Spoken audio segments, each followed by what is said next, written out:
नमस्कार शेतकरी बांधवांनो, मी नामदेव नगरे। तर शेतकरी बांधवांनो, आजच्या व्हिडिओमध्ये आपण पाहणार आहोत शेतकऱ्यांसाठी अतिशय महत्त्वाची अपडेट आली आहे सरकारामार्फत। तर शासनाने इथे शेतकऱ्यांसाठी कोटीमध्ये अनुदान मंजूर केलेले आहेत। आपण पाहू शकता 31,628 कोटी इतकी मदत शेतकऱ्यांसाठी केलेली आहे। त्यानंतर आहे शेतीसाठी फक्त जर शेतातील नुकसान झालं असेल तर 32,500 इतके नुकसान भरपाई मंजूर झालेली आहे।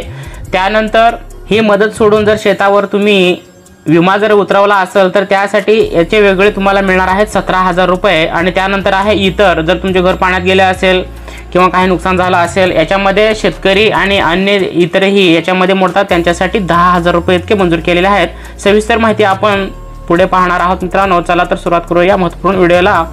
तत्पूर्वी चॅनलवरती पहिल्यांदा आला असेल तर चॅनलला सबस्क्राइब करून ठेवा, कारण अशाच महत्त्वपूर्ण व्हिडिओ आपल्याला या चॅनलवरती पाहायला भेटतील। तर मित्रांनो, अतिवृष्टी अनुदान जाहीर केलेले आहे। कोरडवाहू जमीन असेल तर प्रत्येक हेक्टरला 18,500 इतके अनुदान येथे जाहीर केलेले आहे।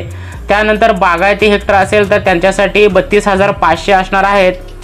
आणि खरडून ज्यांची शेतजमीन गेलेले आहेत अशांना प्रति हेक्टरी हे 47,000 रुपये आणि नरेगातून 3.5 लाख रुपये, ज्यांचे नरेगा कार्ड आहे त्यांच्या मार्फत त्यांना 3.5 लाख रुपये हे मंजूर झालेले आहेत। त्यानंतर आहे हंगामी बागायती, यांच्यासाठी प्रति हेक्टरी हे 27,000 रुपये त्यांना दिले जाणार आहे।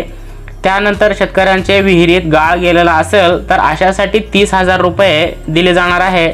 त्यानंतर शेतकऱ्यांचे किंवा इतर काहींचे दुधाळ जनावरे जर मेले असेल तर त्याच्यासाठी 37,500 इतके अनुदान आहे। त्यानंतर ओढखाम करणारे जनावरे असतील त्यांच्यासाठी 32,000 रुपये मंजूर झाले आहे। त्यानंतर आहे दुकानाचे नुकसान झाले असल्यास त्यांच्यासाठी 50,000 रुपयाचं अनुदान जाहीर आहे।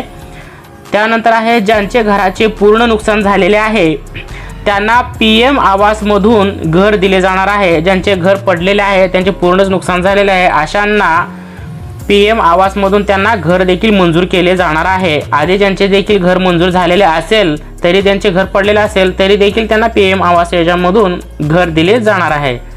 त्यानंतर मित्रांनो, वरील प्रमाणे आपण पाहिलेले आहेत प्रति हेक्टरांना किती अनुदान दिले जाणार आहे। तर हे पहा, पीक विमा धारकांना हे प्रति हेक्टरी वरचे जे अनुदान आहे ते सोडून शेतावर जर पीक विमा जर तुम्ही काढलेला असाल तर अशांना प्रति हेक्टरी 17,000 रुपये हे दिले जाणार आहे। याच्यामध्ये सरसकट आहे खरीप असो किंवा कोणतीही शेती पद्धत असो, ज्यांनीही शेतावर जे पीक विमा उतरवले आहे त्यांच्यासाठी 17,000 रुपये हे दिले जाणार आहे। जेवढी शेतजमीन आहे त्या प्रत्येक शेतजमीनला तुम्हाला 17,000 रुपये दिले जाणार आहे। त्यानंतर कोंबडी नुकसान असणार आहे, यांना प्रति कोंबडी हे 100 रुपये प्रमाणे दर दिले जाणार आहे।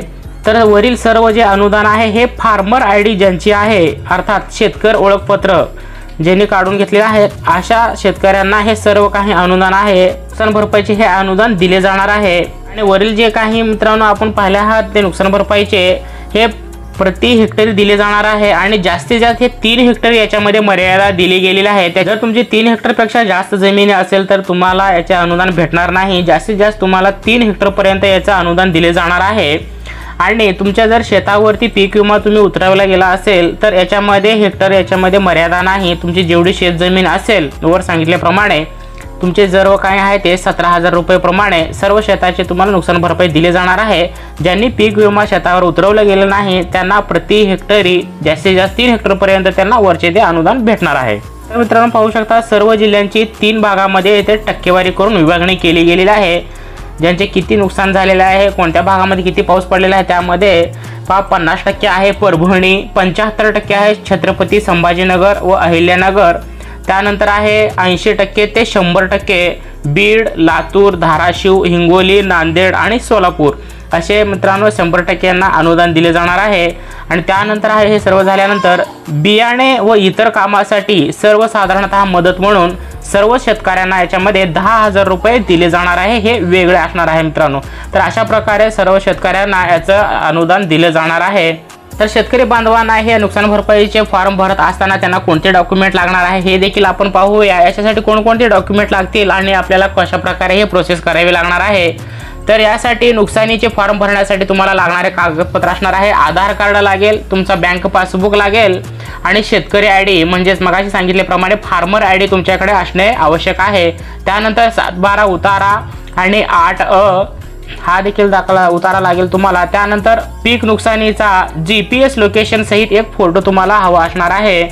तुम्ही प्ले स्टोअरवरती जा मित्रांनो. प्ले स्टोअरवरती गेल्यानंतर तुम्हाला हे पहा अशा प्रकारचा एक ॲप तुम्हाला इन्स्टॉल करून घ्यायचा आहे आणि याच्याच माध्यमाद्वारे तुम्हाला एक फोटो काढून घ्यायचा आहे. त्या फोटोमध्ये तुमचं पूर्ण माहिती दिलेली असते.